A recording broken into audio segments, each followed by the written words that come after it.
महाराष्ट्रातील सर्व सन्माननीय अभियोक्ते, पोलीस तपासी अधिकारी आणि वकील बंधू आणि भगिनींनो नमस्कार.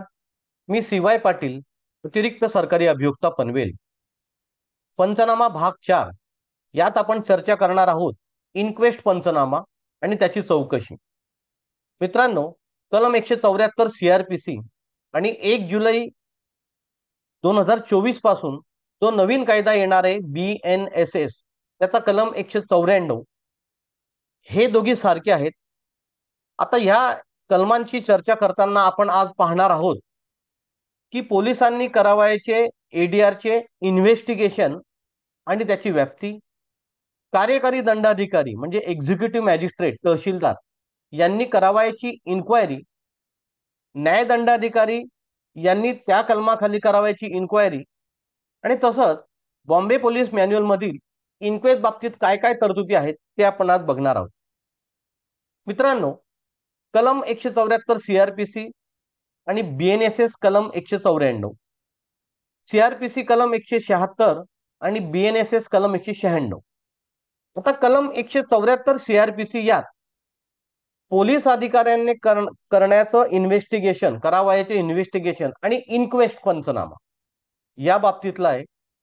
कलम 176 मध्ये दोन प्रकार दिले, इन्क्वायरी आणि इन्क्वेस्ट हा एक्झिक्युटिव्ह मॅजिस्ट्रेट तहसीलदार कडून, आणि दुसरा भाग आहे की इन्क्वायरी ही ज्युडिशियल मॅजिस्ट्रेट यांच्याकडची. आता आपण सुरुवातीला बघू की ADRचा तपास आणि त्याची व्याप्ती ही किती असते. सर्वोच्च न्यायालयाने 2016 मनोज कुमार शर्मा विरुद्ध स्टेट ऑफ छत्तीसगड यात असं म्हटलंय की कलम 174 CRPC या अन्वये होणाऱ्या कार्यवाहीला खूप मर्यादित वाव असतो. जेव्हा एखाद्या व्यक्तीचा मृत्यू संशयास्पद अनैसर्गिकरित्या झाला असेल तर त्या व्यक्तीच्या मृत्यूचे कारण स्पष्ट करण्यासाठी या हा कलम मर्यादित आहे. सदर कार्यवाहीत मृत व्यक्तीवर मृत्यू हल्ला कसा झाला, कोणत्या परिस्थितीत झाला, कोणी केला वगैरे कारणे शोधण्याची गरज नसते आणि त्याचा तपशील डिटेलमध्ये नमूद करण्याचीही गरज नाही. या कार्यवाहीत 174च्या कार्यवाहीत मृत्यू नैसर्गिक का अनैसर्गिक एवढी छोटी गोष्ट फक्त शोधायची असते. आता आपण 174 कलम म्हणजे BNSS कलम 194 हे पोलिसांचा इन्क्वेस्ट आणि पोलिसांचे इन्व्हेस्टिगेशन याच्या तरतुदी बघूया.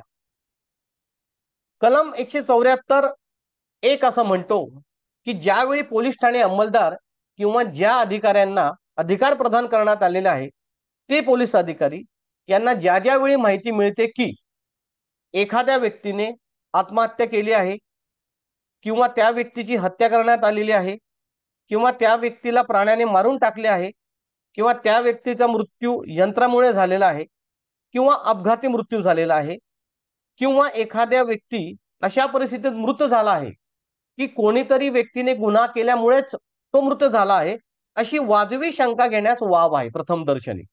अशा वेळी पोलीस अधिकारी हे तात्काळ नजदीकच्या कार्यकारी दंडाधिकारी म्हणजे तहसीलदार यांना माहिती पाठवतील आणि ज्या ठिकाणी मृत व्यक्तीचा मृतदेह आहे त्या जागेवर जातील व त्या जागेवर 2 किंवा त्यापेक्षा जास्त त्या जागेच्या जवळील प्रतिष्ठित रहिवासी यांच्या समोर मृत्यूच्या प्राथमिक कारणाचा अहवाल तयार करतील. त्या अहवालात मृतदेहावर असलेल्या जखमा, फ्रॅक्चर तसेच इतर दुखापती यांचा उल्लेख देखील करतील. म्हणजे या ठिकाणी ते इन्क्वेस्ट पंचनामा आणि अहवाल बनवतील पोलीस अधिकारी. त्या अहवालात जखमा कशा व कोणत्या हत्यारामुळे झाल्या असाव्यात हे देखील ते नमूद करतील, कोणत्या हत्यारामुळे झालेल्या असाव्यात. पुढे या कलमात असं म्हटलंय की सदर अहवाल म्हणजे पंचनामा हा पोलीस अधिकारी आणि सोबत असलेले पंच यांनी सह्या करायच्या आणि पोलिसांनी ताबडतोब तो जिल्हा दंडाधिकारी किंवा उपजिल्हा दंडाधिकारी यांच्याकडे तो रिपोर्ट पाठवून द्यायचा.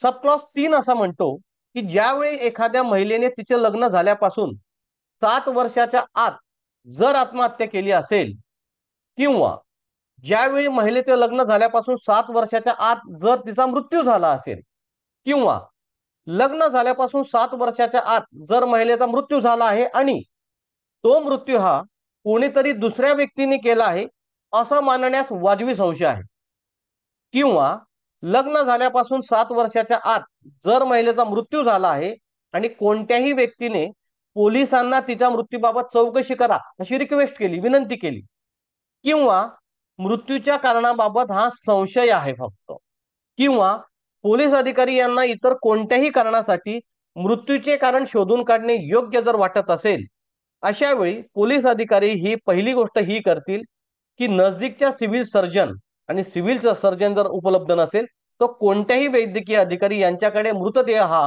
पोस्टमार्टमसाठी पाठवतील. आता कलम 175 जो आहे तिच्यामध्ये पोलीस अधिकाऱ्यांनी जो तपास करायचा आहे, इन्व्हेस्टिगेशन करायचं आहे, त्या संदर्भात त्यांना साक्षीदारांना समन्स काढता येतील, साक्षीदारांना बोलवून घेता येईल. आता पोलिसांनी एक गोष्ट लक्षात ठेवायची आहे की पोलीस नियमावली भाग 3 यात नियम 212 आहे, जो अपघाती व संशयास्पद मृत्यूची चौकशी याबद्दल म्हणतो. त्यात आता स्पष्ट म्हटलंय की जे मृत्यू प्रथमदर्शनी अपघाती वाटतात स्पष्टपणे, त्यांची चौकशी ही त्याप्रमाणेच करायची. अशा प्रकरणाच्या चौकशी करता पोलीस हवालदार, हेड कॉन्स्टेबल नेमले तरी चालतील. मात्र इतर सर्व अनैसर्गिक मृत्यूंच्या बाबतीत तपासिक अंमलदार यांनी खोलात जाऊन मृत्यूचे कारण शोधले पाहिजे. संशयास्पद प्रकार जर दिसला तर ताबडतोब खुनाचा गुन्हा हा नोंदवला पाहिजे. एक गोष्ट आपण लक्षात घ्या की नियम 212 हा असा म्हणतो की एडीआरचा तपास करताना पोलीस अधिकारी जे साक्षीदारांचे जबाब नोंदवतील त्या जबाबावर पोलिसांनी साक्षीदारांच्या सह्या घेऊ नयेत. आपल्याकडे जी पद्धत पडलेली आहे की एडीआरची जेव्हा चौकशी होते तर ती अर्ध चौकशी म्हटली जाते आणि त्यात साक्षीदारांच्या जबाबावर सह्या घेतल्या जातात आणि एफआयआर दाखल झाल्यानंतर ते सह्यांचे जबाब बाजूला ठेवून देण्यात येऊन बिना सह्यांचे जबाब चार्जशीटला लावले जातात. ते योग्य नाही, ते कायदेशीर नाही. या नियमातच असं म्हटलंय की इव्हन तुम्ही एडीआरचा तपास करत असताना जे साक्षीदारांचे तुम्ही जबाब घेणार आहात त्या जबाबावर तुम्ही सह्या घ्यायच्या नाहीत. साक्षीदारांच्या फक्त पोलीस तपासी अधिकाऱ्यांची हा सही मात्र त्या जबाबावर पाहिजे. आता हा झाला पोलिसांच्या बाबतीतला इन्क्वेस्ट आणि अहवाल. आता एक्झिक्युटिव्ह मॅजिस्ट्रेट जे आहेत म्हणजे तहसीलदार यांनी इन्क्वायरी करणे कायद्याने कधी बंधनकारक आहे आणि कधी त्यांना बंधनकारक नाही. आता कलम 176 आहे जो बीएनएसएसचा कलम 196 होणार आहे. यात असं म्हटलंय की ज्यावेळी कलम 174च्या सबक्लॉज 3 मध्ये ज्या रोमन 1 आणि 2 गोष्टी दिल्या आहेत की एखाद्या महिलेचे लग्न झाल्यापासून 7 वर्षाच्या आत तिने आत्महत्या केली किंवा तिचे लग्न झाल्यापासून 7 वर्षाच्या आत जर तिचा कोणत्याही प्रकारे मृत्यू झाला असेल तर त्यावेळी जिल्हा दंडाधिकारी, उपजिल्हा दंडाधिकारी किंवा राज्य शासनाने अधिकार प्रदान केलेला कोणताही कार्यकारी दंडाधिकारी म्हणजे तहसीलदार यांनी इन्क्वेस्ट करणं कायद्याने बंधनकारक आहे, कंपल्सरी आहे. म्हणजे इन्क्वेस्ट करायचा त्यांनी या 2 परिस्थितीत फक्त. आता 174(1) मधील नमूद इतर गोष्टी की एखाद्या व्यक्तीने आत्महत्या केली आहे, त्या व्यक्तीची हत्या करण्यात आलेली आहे, त्या व्यक्तीला प्राण्याने मारून टाकलेलं आहे, यंत्रामुळे त्याचा मृत्यू झालेला आहे, अपघाती मृत्यू झालेला आहे, किंवा अशा परिस्थितीत मृत्यू झालेला आहे की कोणीतरी व्यक्तीने गुन्हा केल्यामुळे तो मृत झाला आहे अशी वाजवी शंका घेण्यास वाव आहे. अशा वेळी राज्य शासनाने अधिकार प्रदान केलेला कोणताही एक्झिक्युटिव्ह मॅजिस्ट्रेट तहसीलदार झालेल्या मृत्यूच्या कारणाची चौकशी म्हणजे इन्क्वायरी, इथे इन्व्हेस्टिगेशन येत नाही, इन्क्वायरी पोलीस तपासात सोबत म्हणजे पोलीसही करत असतील त्यांच्यासोबत, पोलीस नाही करत असतील तर त्यांना सोडून द्या, पण एक्झिक्युटिव्ह मॅजिस्ट्रेट हे करू शकतात. हे डिस्क्रिशनरी आहे, हे कंपल्सरी नाही. मात्र वरचा जो सबक्लॉज 3 मधला रोमन 1 आणि 2 आहे स्त्रियांच्या बाबतीतला, तिच्यात मात्र कायद्याने इन्क्वायरी करणं तहसीलदारांना बंधनकारक आहे. पुढे आता तिसरा प्रकार की ज्युडिशियल मॅजिस्ट्रेट न्यायदंडाधिकारी प्रथम वर्ग आणि मुंबईत मेट्रोपॉलिटन मॅजिस्ट्रेट यांनी इन्क्वायरी कधी करणं गरजेचं आहे. 176(1) कलम जो आता बीएनएस मध्ये 196 झालेला आहे. तर हा कलम असं म्हणतो की ज्यावेळी एखादा व्यक्ती मग ती पुरुष असो किंवा स्त्री असो हा न्यायालयाने दिलेल्या पोलीस कोठडीत किंवा न्यायालयीन कोठडीत असताना जर मृत्यू पावला किंवा एखाद्या महिलेवर बलात्कार झाला ती कोठडीत असताना तर अशा वेळी ज्या ज्युडिशियल मॅजिस्ट्रेट यांचा हद्दीत सदर गुन्हा घडला आहे त्या ज्युडिशियल मॅजिस्ट्रेट न्यायदंडाधिकारी यांनी पोलीस तपासाव्यतिरिक्त, पोलीस करत असो किंवा नसो, किंवा त्या पोलिसात तपासासोबत स्वतः इन्क्वायरी करणं या कलमान्वये त्यांना कंपल्सरी आहे, बंधनकारक आहे. फक्त दोन परिस्थितीत: मृत्यू पावला एखादा व्यक्ती कोठडीत असताना, किंवा महिला ताब्यात आहे, कोठडीत आहे, तिच्यावर बलात्कार झाला. सप्लास 2 असं म्हणतो की ही न्यायदंडाधिकारी ही इन्क्वायरी करत असताना, पुन्हा इन्क्वायरी शब्द आहे, योग्य वाटेल त्या पद्धतीने पुरावा ते नोंदवू शकतात, साक्षीदारांना समन्स काढून ते बोलवू शकतात. आता याच्यात सप्लास 3 हा महत्वाचा आहे की जेव्हा ह्या वर नमूद गोष्टी आहे की कोठडीत मृत्यू पावला किंवा कोठडीत महिलेवर बलात्कार झाला, आता कोठडीत जेव्हा मृत्यू पावला असेल आणि तो मृतदेह जर दफन केला गेला असेल, बुजला गेला असेल, तर मृत्यूचे कारण शोधण्यासाठी जर गरजेचं वाटलं तर तो मृतदेह पुन्हा उकरून काढण्याचे आदेश न्यायाधीश, ज्युडिशियल मॅजिस्ट्रेट हे करू शकतात आणि त्यांचे शवविच्छेदन देखील करण्याचे ते आदेश देऊ शकतात. तर ही इन्क्वायरी करत असताना जे मयत झालेला आहे कोठडीत असताना त्याच्या नातेवाईकांना उपस्थित राहण्याची ते परवानगी देखील देतील आणि न्यायदंडाधिकारी, पोलीस अधिकारी हे 24 तासाच्या आत तो मृतदेह सिव्हिल सर्जनकडे तपासणीसाठी हे पाठवतील. आता मृतदेह उकरून काढण्यासाठीच्या परवानगी जी आहे त्याच्याबद्दल पोलीस नियमावली भाग 3 नियम 212 मध्ये देखील तरतूद करण्यात आलेली आहे. त्यात असं म्हटलंय की औपचारिकपणे पुरलेले शव उकरून काढणे जरुरीचे असेल तर ते लवकर करणे चांगले. असे करण्यापूर्वी सक्षम दंडाधिकाऱ्यांची परवानगी घेतली पाहिजे. आता औपचारिकपणे पुरलेल्या शव म्हणजे कसं की एखादी अननोन बॉडी मिळाली, पोलिसांनी त्या बॉडीचं पोस्टमॉर्टम करून घेतलं आणि पोस्टमॉर्टम मध्ये असं आलं की तो नैसर्गिक मृत्यू आहे किंवा त्या मृत्यूबद्दल काहीतरी संशय आहे, त्याचं जर कोणी मिळत नसेल नातेवाईक, तर त्यांनी ते शव जे आहे ते पुरून ठेवणं गरजेचं आहे, दफनविधी करणं गरजेचं आहे.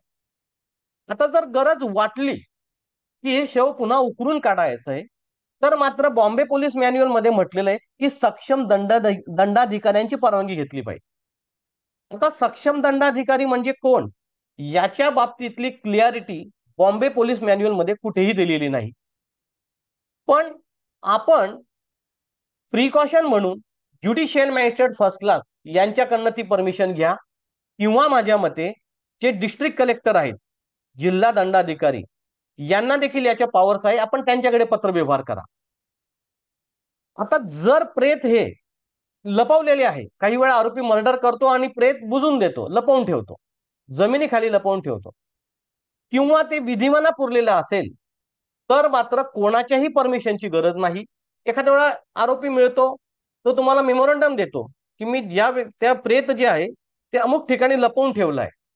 आपल्याकडे पद्धत पडली आहे की लगेच तहसीलदाराला पत्रव्यवहार, त्यांची परवानगी किंवा कोर्टाकडे, तसं कोणतीही परमिशन घ्यायची गरज नाही. आता ज्यावेळी सक्षम दंडाधिकाऱ्यांची आपण परमिशन प्रेत उकरून काढण्यासाठी मागतो औपचारिकपणे पुरलेलं, त्यावेळी मात्र मग परमिशन मिळाल्यावर ते करा, तोपर्यंत जागा सुरक्षित करा. प्रेत हे पंचांच्या समक्ष उकरले पाहिजे अशी तरतूद केलेली आहे आणि शक्य असेल तर वैद्यकीय अधिकाऱ्यांनाही स्पॉटवर आपण घेऊन जा. आता 2022 ला मान्य सर्वोच्च न्यायालयाने मोहम्मद लतीफ विरुद्ध union territory of Jammu and Kashmir हा एक न्यायनिवाडा दिला की एखादं पुरलेलं शव हे उकरून काढण्याच्या तरतुदीबाबत. तर या न्यायालयाने असं म्हटलं की भारतात जे पुरलेलं आहे, ब्युरिड केलेलं शरीर आहे, शव आहे, ते पुरलेलं शरीर पुन्हा एक्झ्युम करायचं कुठलाही कायदा केलेला नाही अद्याप तो, जसा तो इतर देशात आहे. परंतु त्यांनी असं म्हटलं की एकदा शव हे बुजले असेल, त्याचे सगळे प्रार्थना ज्या धर्माचा तो आहे त्याप्रमाणे त्या विधिवत तो बुजलेला असेल, तर तो मृतदेह हा कायद्याचा मृतदेह झाला असा समजावा लागतो आणि त्या मृतदेहालाही डिग्निटी आहे. म्हणून तो मृतदेह खूपच महत्वाचं असल्याशिवाय काढू नये असं या जजमेंटमध्ये त्यांनी दिलेलं आहे. आता एक प्रश्न पुन्हा आपल्या समोर येतो की मृतदेह उकरून काढताना तहसीलदार यांच्या समक्ष काढायचे का? मित्रांनो, सीआरपीसी मध्ये तशी तरतूद कुठे दिली नाही. नाही तशी तरतूद बॉम्बे पोलीस मॅन्युअल मध्ये दिलेली आहे. आता ह्या झाल्या 174 मधल्या पोलीस अधिकाऱ्यांचा तपास, एक्झिक्युटिव्ह मॅजिस्ट्रेट यांची इन्क्वायरी आणि इन्क्वेस्ट आणि ज्युडिशियल मॅजिस्ट्रेट यांनी करायची इन्क्वायरी. आता पोलीस नियमावलीमध्ये नियम 212 मध्ये पोलिसांनी काय काय सूचना पोलिसांना करण्यात आलेल्या आहेत त्या बाबतीच्या तरतुदी आहेत, त्या आपण एकदा पाहून घ्या. त्यात छायाचित्र, मृतदेहाचं छायाचित्र कसं काढावं, त्याला प्रसिद्ध कसं करावं, बोटांचे ठसे मृतदेहाचे कसे घ्यावेत, त्यानंतर चेहरेपट्टी कशी घेतली पाहिजे, त्यानंतर शरीराचा पंचनामा होईपर्यंत आपण काय करावं, विहिरीत पडलं असेल प्रेत तर ते काय करावं, पंचनाम्यामध्ये कोणती कोणती माहिती नोंद करणे गरजेची आहे, त्याच्यावरचे प्रेतावरचे कपडे त्या बाबतीत काय लिहावं, जखमा कशा लिहाव्यात, मृत्यूनंतर प्रेत कसे दिसते हे कसं लिहायचं, सभोवतालची जी जागा आहे प्रेताच्या बाजूची त्याच्याबद्दल काय करावं, त्यानंतर घटनास्थळाचा नकाशा किती महत्वाचा आहे, त्याच्यानंतर 174चा जो पंचनामा आपण करतात तिच्यात जखमा कशा प्रकारे आणि कोणत्या हत्याराने झाल्या आहे असं पंचांचं मत देखील घेणं गरजेचं आहे. स्त्रीचा मृतदेह असेल तर महिला पोलीस पाहिजे, वगैरे वगैरे. ह्या ज्या सगळ्या तरतुदी आहेत, या माझी विनंती आहे पोलीस तपासी अधिकाऱ्यांना की यांनी आपण सर्वांनी त्या तरतुदी वाचून घेणं गरजेचं आहे, जेणेकरून इन्क्वेस्ट मध्ये कुठलीही कमतरता राहणार नाही. आणि ह्या तरतुदी वाचल्यानंतरच आपण इन्क्वेस्ट पंचनामा करावा अशी माझी सर्वांना विनंती आहे. धन्यवाद. नमस्कार. जय हिंद.